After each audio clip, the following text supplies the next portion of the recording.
And we are back. All right, Kurt, talk to us. What do you have for us today? Well, last year, fans got the long-awaited return of Jesse Eisenberg and the Zombieland crew. Oh. He also teamed up with Alessandro Nivola in Hulu's newest release, The Art of Self-Defense, another big movie from 2019. Didn't make too much in the box office, but a popular one. You know, it was directed by and written by Riley Stearns, who is actually a real-life Brazilian jiu-jitsu trainer, and so it's very an interesting movie as this young man is being attacked on the street coming home. He decides he's going to defend himself and go to karate lessons. Sounds familiar. Yeah, it's actually an attempt at a comedy remake of Karate Kid. In my opinion, the Karate Kid is a comedy, so we don't need a comedy remake of the Karate Kid. But it's definitely an awkward comedy too. It's definitely an odd sort of comedy because it's very kind of situational, and you're either sitting there like, what just happened, or completely shocked at what just happened. So also stars Imogen Poots, young rising female actress. Is that a real name? Yes, that girl right there just beating up that guy right there. It was a pretty shocking scene right there. All right. So, do the actors, I mean, do they team up well in this? I think so. You know, it was, they tried to play off some plot twists, but I think Jesse Eisenberg commands the screen, and I think that the other actors kind of worked around him. They're actually really great actors as well, but I think, I mean, it was Jesse's film, so I think he definitely made, I think one of the best characters was his dog, actually. That was kind of a fun little side character, and, you know, they kept telling him, that is not a masculine dog, you need to get a German Shepherd. And little things like that. They're like, you have to be a man. And I was like, I like the little dog. I like little dogs. I also had a crush on Jesse Eisenberg when I was little, just so you guys know. Oh, yeah. Okay. Well, that's anyway, right. That's right.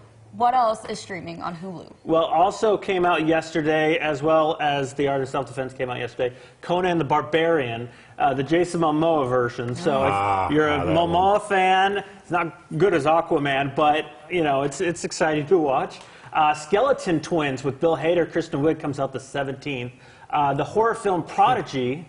Hader's good, man. I love Bill Hader. It's actually kind of a really enjoyable film. Yeah. I also had a crush on him, so... Let's figure out who all she's had a crush on. Yeah, I know, I did. Wow. Taylor Schilling was in that Prodigy film that comes out the 23rd. 27th, Octavia Spencer in Loose. She plays a teacher.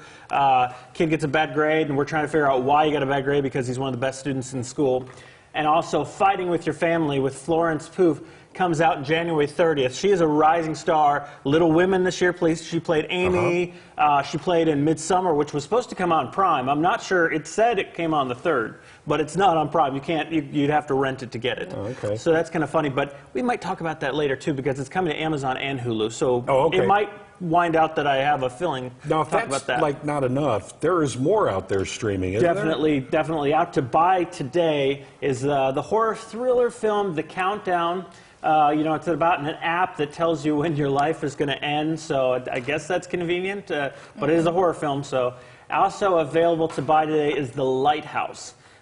Two lighthouse keepers are both on this desert island by themselves. There's only two actors in the whole thing, Willem Dafoe and Robert Pattinson. I heard about this. Two brilliant performances as they try to fight cabin fever and a little bit of everything, as they're literally by themselves. One has the day shift, one has the night shift, even though the guy at the night shift, Willem Dafoe, is there all the time. So I understand there's not a whole lot of talking that goes on. It's a very silent film. I read an article that they didn't even talk to each other. Like the actors, Robert method acting thing. Yeah, they like didn't speak to one another. That actually sounds. I didn't read that, but they like each other. It's probably very likely. But yeah, it feels like this old black and white classic film. And yeah, they barely talk to each other because they barely see each other. And usually when they do, it's who knows how they're going to start yelling at each other. So it's almost nicer when they're just not together. So they're always in a bad mood. Yeah. Well, I would be too if you're stuck out at a lighthouse, right?